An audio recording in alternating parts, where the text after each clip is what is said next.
My name is Christine Siskin, and this is my report on Goodman Syndrome. Goodman Syndrome was named after R.M. Goodman, who described the syndrome in 1979. Goodman Syndrome is also called acryosalinophilicidactyly type 4, or ACPS4 for short. ACPS refers to a group of rare genetic diseases which all share the characteristics, according to the National Organization for Rare Disorders, of, quote, a long, narrow head that appears pointed at the top, more than the usual numbers of fingers and or toes, and webbings of the fingers and or toes, end quote.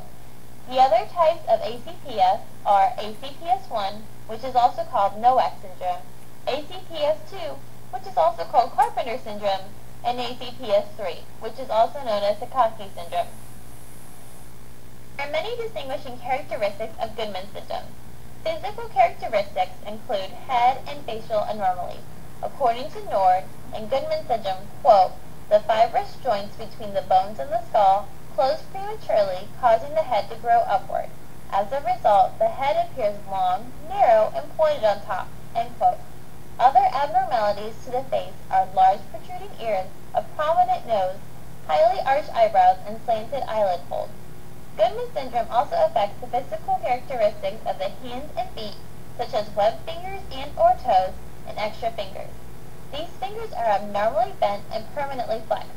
Also, again according to Nord, quote, other features include a deviation of one of the bones of the forearm, knees that are maybe abnormally close together, and ankles that are abnormally far apart, end quote.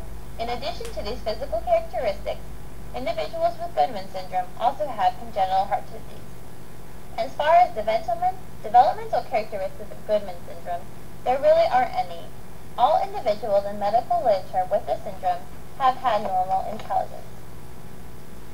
There have only been 3 cases of Goodman syndrome recorded. All 3 of the cases come from the same family where the parents were first cousins. This particular family had 8 children, and 3 out of the 8 displayed characteristics of Goodman syndrome. One of the children died at age 2 due to heart problems. The prevalence of the syndrome is less than 1 in a million. It is extremely rare.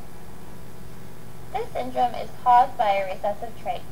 As the chart from Wikipedia shows, both parents can carry the recessive trait which causes Goodman syndrome and not know they are carrying it because they don't have any of the symptoms. They have a 25% chance that their offspring will receive 2 dominant genes and be completely unaffected by the syndrome. The same parents have a 50% chance that their offspring will receive 1 dominant and 1 recessive gene, thus making their offspring carriers. These children will not be affected by the syndrome, but will have the same probability of passing on the recessive gene if they find a mate who is also carrying the recessive gene. The original unaffected carrying parents, however, do have a 25% chance that their offspring will receive both recessive genes and be born with the syndrome. Inbreeding increases the risk of offspring receiving the syndrome since both parents are more likely to be carriers. The diagnosis of Goodman syndrome is done at birth.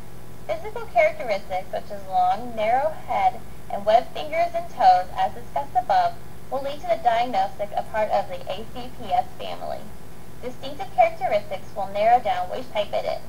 Goodman syndrome is very similar to Carpenter syndrome, and Goodman's is believed to be a variant of Carpenter's. According to Nord, quote, the presence of permanently flexed and abnormally bent fingers with a deviation of one of the forearm bones is mainly what distinguishes Goodman syndrome from Carpenter syndrome. To treat Goodman syndrome, craniofacial surgery may be performed early in life to correct the premature closure of the bones in the skull. Additional surgery may be done later in life to correct the abnormalities of the hands and feet. In addition, heart surgery will need to be done to correct any heart defects. Since this is such a rare disease, there isn't a lot of information out there.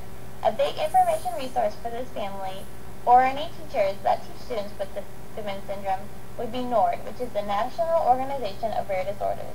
Another great resource would be to download R.M. Goodman's original publication on Goodman syndrome. It is available for purchase from pubget.com for $53.50. These resources will help families better understand the syndrome.